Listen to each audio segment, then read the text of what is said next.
गणेश जी के जन्म से संबंधित एक कथा मैंने आपको कल सुनाई थी।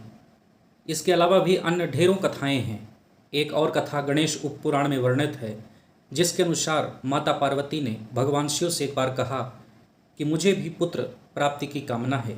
पुत्र ही कई प्रकार के नरकों से अपने माता पिता को बचाता है, इसलिए मेरे मन में भी पुत्र प्राप्ति की कामना है।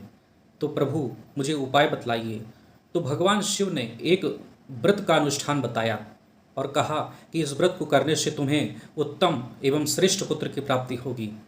इसके बाद माता पार्वती ने उस दुर्लभ व्रत को किया, जिसके परिणाम स्वरूप उनके घर में भगवान श्री गणेश का जन्म हुआ। बंधुओं, भगवान गणेश के जन्म से संबंधित एक कथा मैंने कल आपको सुनाई थी। इसके अलावा भी ढेर सारी कथाएं पुराणों में प्रचलित हैं।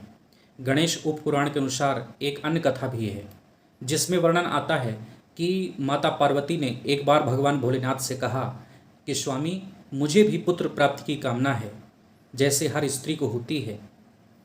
तो मुझे पुत्र प्राप्ति का उपाय आप बतलाइए, क्योंकि पुत्र ही कई प्रकार के नरकों से अपने माता पिता की रक्षा करता है। तो भगवान शिव ने एक व्रत का अनुष्ठान बतलाया। माता पार्वती ने उस दुर्लभ व्रत का अनुष्ठान किया, तभी उनके घर में भगवान श्री गणेश का जन्म हुआ। इसके बाद जब भगवान श्री गणेश का जन्म होता है तो सारे देवताओं में, ऋषियों में खुशी की लहर दौड़ गई। पूरा ब्रह्मांड बधाइयाँ देने के लिए आने लगा। चारों तरफ खुशी की लहर दौड़ गई। गणेश जी के जन्म का समाचार पाकर जब सभी लोग मंगल कामनाएं दे रहे थे, बधाइयाँ दे रहे थे और गणेश को आशीर्वाद दे रहे थे, तभी यह समाचार शनिदेव के पास पहुँचा। तो शनिदेव के मन में भी ये लालसा हुई कि मैं भी भगवान शिव और माता पार्वती के पुत्र गणेश के दर्शन कर आऊँ। तो इसलिए शनिदेव भी वहाँ पर पहुँचे और जाकर के माता पार्वती को प्रणाम किया। लेकिन माता पार्वती ने एक दृश्य देखा कि शनिदेव शीश को झुकाए हुए खड़े हैं और उनके नेत्र बंद हैं। आखिर इसका कारण क्या है? तो वो पूछने लगी कि शनिदेव, आपके नेत्र बंद क्यों हैं और आप अपने सिर को झुकाए हुए क्यों खड़े हैं? आप इसका कारण बतलाइए। तो शनिदेव ने कहा कि माता, हर व्यक्ति को अपने जीवन में अच्छा बुरा, पाप पुण्य, इसका कर्मफल भोगना ही पड़ता है। मैं क्यों सिर झुकाए खड़ा हूँ और मेरे नेत्र क्यों बंद हैं, इसका कारण अति गोपनीय है। बताते हुए भी मुझे लज्जा हो रही है, संकोच हो रहा है, किंतु आपकी आज्ञा है, इसलिए मैं निश्चित रूप से आपको बतलाऊंगा। शनिदेव ने कहा कि माता पार्वती, मैं बचपन से ही भगवान श्री कृष्ण के चरणों की भक्ति किया करता था। भगवान श्री कृष्ण से प्रेम और उनकी भक्ति के अतिरिक्त मुझे कुछ भी सूझता नहीं था। किसी अन्य कार्य में मेरा मन भी नहीं लगता था। तो मेरा मन कुछ वैरागी सा हो गया था। मेरे मन में वैराग्य उत्पन्न हो गया था। इस अवस्था को जानते हुए भी मेरे पिता सूर्य नारायण ने मेरा विवाह चित्ररथ की पुत्री के साथ कर दिया।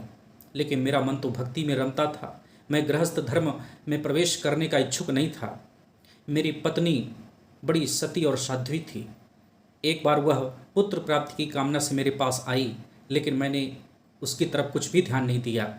इसलिए वह आक्रोश में आकर उसने मुझे श्राप दे दिया कि आज के बाद तुम जिसकी ओर भी दृष्टि डालोगे वह छिन्न मस्तक हो जाएगा, उसका मस्तक छिन्न भिन्न हो जाएगा, वह नष्ट हो जाएगा। शनिदेव ने माता पार्वती से कहा कि माता जी, इसी कारण से कोई जीव हिंसा ना हो जाए, यह सोच करके मैं अपने नेत्र बंद किए रहता हूँ और सिर को झुकाए रहता हूँ। यह सारी बातें सुनकर के माता पार्वती हंसने लगी और कहने लगी कि यह सारा संसार, समस्त समष्टि ईश्वर इच्छा के अधीन है, इसलिए तुम चिंता मत करो। तुम मुझे और मेरे पुत्र को देखो, कोई परेशान होने की ज़रूरत नहीं है।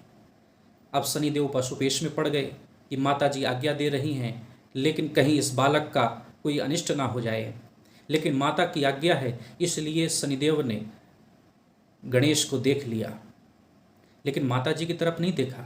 लेकिन जैसे ही गणेश की तरफ देखा तो गणेश का सिर कट करके धड़ से अलग हो गया। शनिदेव घबरा गए और घबरा करके माता के चरणों में प्रणाम किया और कोने में जाकर के खड़े हो गए।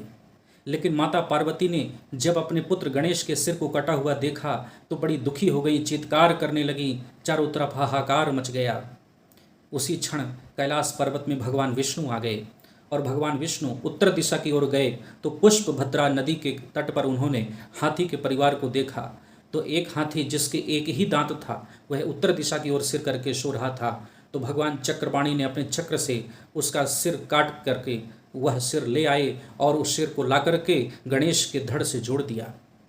और गणेश के धड़ से जोड़ने के पश्चात अपनी योग माया से भगवान गणेश को पुनर्जीवित कर दिया और अपने पुत्र को पुनर्जीवित दे करके माता पार्वती प्रसन्न हो गई। भगवान विष्णु ने कहा कि संसार का कोई भी व्यक्ति हो उसे अपने कर्मों का फल भोगना ही पड़ता है।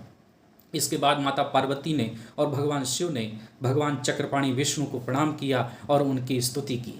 भगवान विष्णु ने उस बालक गणेश को आशीर्वाद देते हुए कहा कि हे सुरश्रेष्ठ, मैंने सर्वप्रथम तुम्हारी पूजा की है, इसलिए समस्त संसार आज के बाद से तुम्हें ही सर्वप्रथम पूजेगा और तुम्हारी पूजा के बाद ही अन्य देवताओं की पूजा हुआ करेगी।